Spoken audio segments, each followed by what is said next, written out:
All right, everybody, hello and welcome back. Today we are going to talk about inverse functions.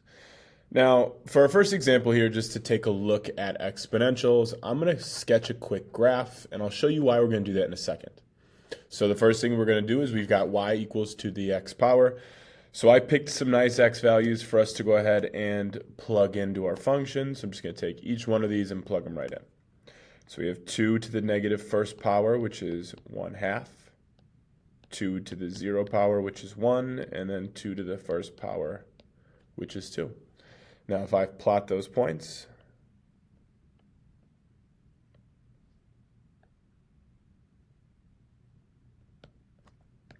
we're going to get an exponential function that looks just like this. Now, we can't forget that we have a horizontal asymptote for all parent functions of exponentials at y equals 0. That's a line that we're not going to cross. And again, we'll get into graphing a little bit later, but we have done something similar to this on our first day for the unit. Now, what we want to do is we could talk about our domain and range. So domain is left and right. As we could see, our function's going all the way to the left and then going up, but also to the right. So our domain, and the domain for all exponential functions, is -infinity to infinity. Then we have our range, so low to high. As you can see at the bottom here, we start to get closer and closer to this asymptote, but we're never actually going to get there. So we're going to go from 0 to infinity with a parenthesis on 0. So we have done this before. Again, we're just briefly covering this, and I'll show you why in a second. But we want to take a look at what the graph of an exponential looks like because we're going to talk about inverse functions today. As we talked about yesterday, the inverse of an exponential is a log, and that is what we're going to do next. So we've never done this before, and we'll see the trick to it shortly, but what we can do is we can use our calculators to graph y equals log base 2 of x.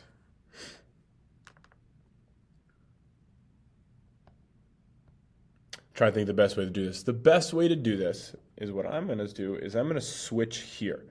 So if I take this and I switch forms, we get 2 to the y power is equal to x. Well, this is really the same equation over here with our x and our y values flipped. So if we just look at the table and we flip our x's and y's, then we get the graph of our log function.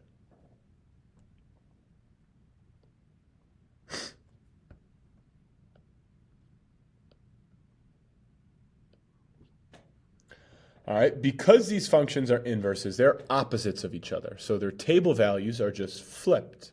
So if I were to connect this, we're going to get this shape here, which is the graph of our log.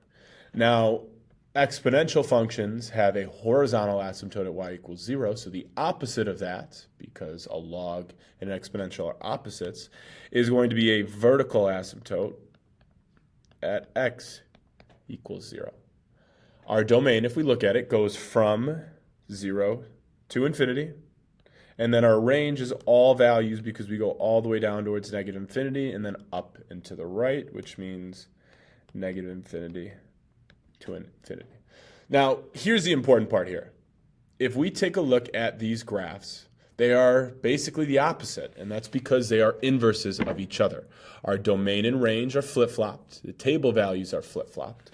Essentially what it is if we are to take this function and we reflect over this line, we will get our log graph. So very roughly, it's going to look like this. Now, the reason that is because this line is y equals x. If we are to replace our x and our y values, kind of like what we ended up doing when we switched forms here and we made our table, then we should see that these functions are, in fact, inverses of each other. And again, we'll get into a little bit more on the graphs later on, but the point I'm trying to make here is to show you that our graphs are opposites. They are inverses. So that's what we're going to talk about today, inverse functions. In order to do that, we need to talk about a few inverse properties. Here we have b to the log base b of x power. Now, this is going to simplify to give us just x.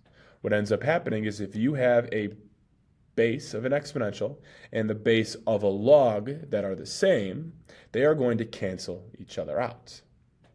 Similarly, if we've got a log with the same base as its exponential, they're going to cancel each other out, and our answer is again just going to be x. That is an inverse property. When two functions are inverses of one another, they undo each other. So that's something we're going to talk about, and when we see some numerical examples below, it should make a little bit more sense. So here we have 9 to the log base 9 of 81 power. It's a little bit of a mouthful.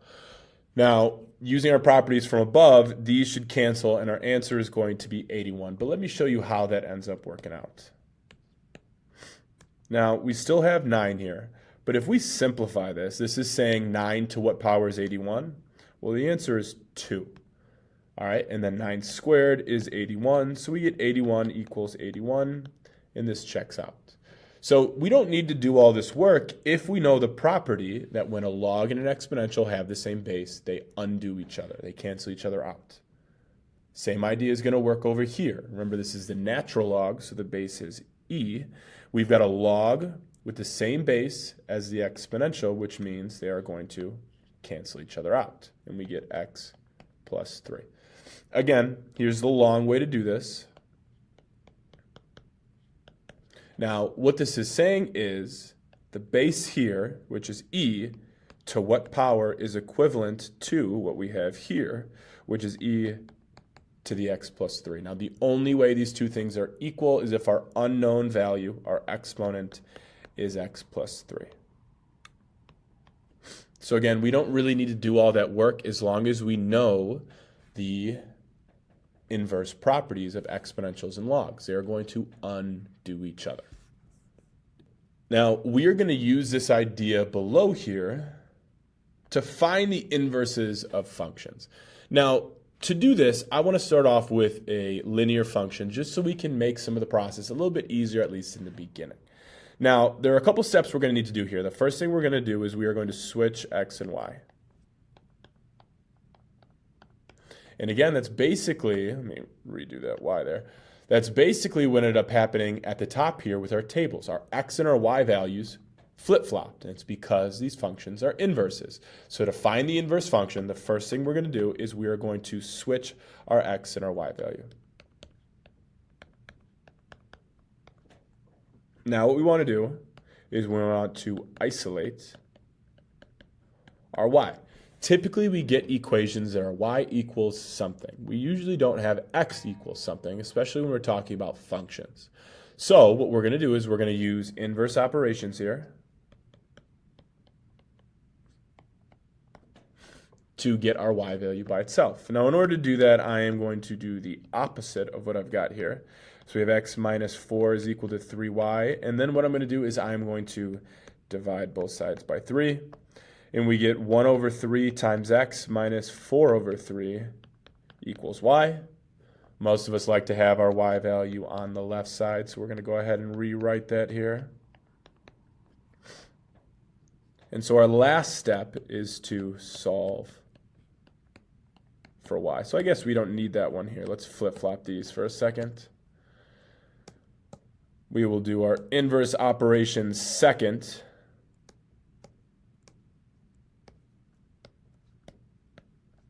And then solve for y last.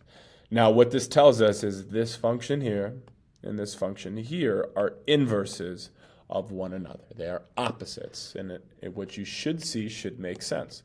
We are multiplying by 3. We are dividing by 3. We are adding 4. We are subtracting. And again, it's 4/3 because of that division. So these are going to be opposites of one another. Now, the same rules are going to apply when we do a function like this, which is an exponential. So first, switch x's and y's.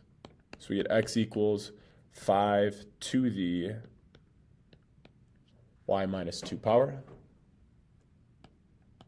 Now we want to do inverse operations. So what that means is I need to basically undo some of this to get y by itself. Now the problem here is y is in the exponent. So what I need to find a way to do is cancel this base of 5. Well, as we just saw above, let's see, where's my example here? When we take the log of a side and the base of the log is the same thing as the base of the exponential, they'll cancel and we get the exponent by itself. So that is what we are going to do down here. I am going to take the log base 5 of either side.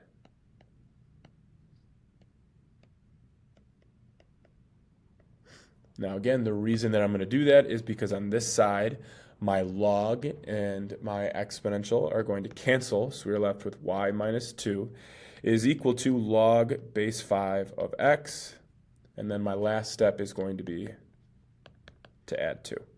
So we get log base 5 of x plus 2 is equal to y.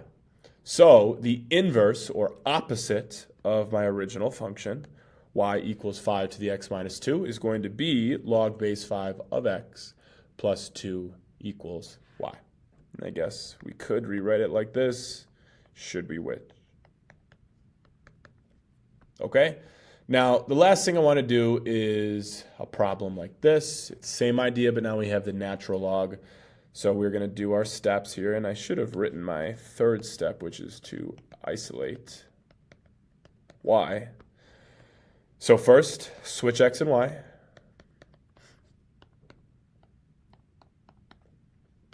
So we get x equals the natural log of y plus 2. And now again, I want to isolate my y value using inverse operations.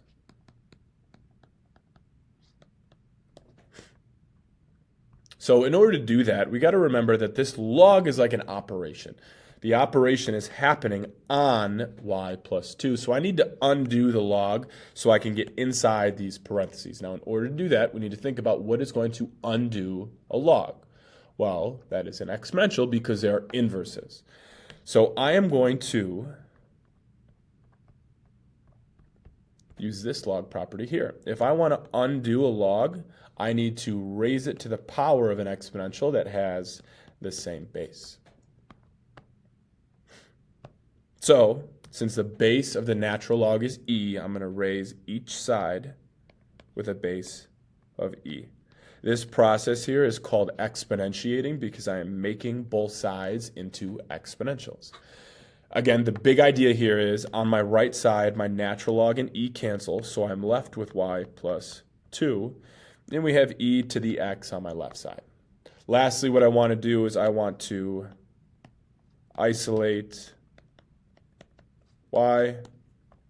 So I'm going to subtract 2 and subtract 2, and I get e to the x power is equal to, e to the x power minus 2 is equal to y. So the inverse of y equals the natural log of x plus 2 is e to the x minus 2 is equal to y.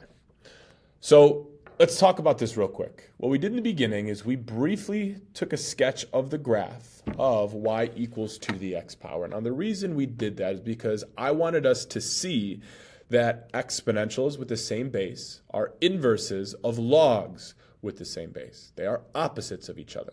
The table values are flip-flopped. So this example here wasn't about the graphing because we're going to get into graphing a little bit later on. The point was to show you that these tables right here and here are the same but flip-flopped. The x and the y values are in opposite places. And now that is true because these two functions are inverses of each other. They undo each other if they were to be together. They're opposites. So that's going to translate down here into our exponent properties. When we have an exponential with a base that is the same as the log base, they are going to cancel each other out, and we get just the argument in this case. When we have a log and an exponential with the same base, they cancel each other out, and we just get our exponent. And we kind of saw how that works over here. If you know the property, you don't need to do the simplifying down here. You can just use our property up here. However, I thought it was helpful for us to see that in this example, log base 9 of 81, well, it's saying 9 to what power is 81? The answer was 2. 9 to the second power is 81, which kind of confirms our property from before. And then we do the same thing over here. Now, in order to find inverse functions, we need to first switch our x and our y values, then use inverse operations to solve and isolate our y value. Inverse operations will allow us to undo everything and find the opposite function, which is really what an inverse function is. So we switch x's and y's, we use inverse operations to get y by itself, to isolate it, and we get our inverse function, just like we have in these examples. Okay, so this should make sense because we said that the inverse of a log is an exponential with the same base. The inverse of an exponential is a log with the same base. So these things should make sense. We should have some idea of what we're talking about here. All right, as always, thank you for listening. If you have any questions or concerns, please feel free to reach out.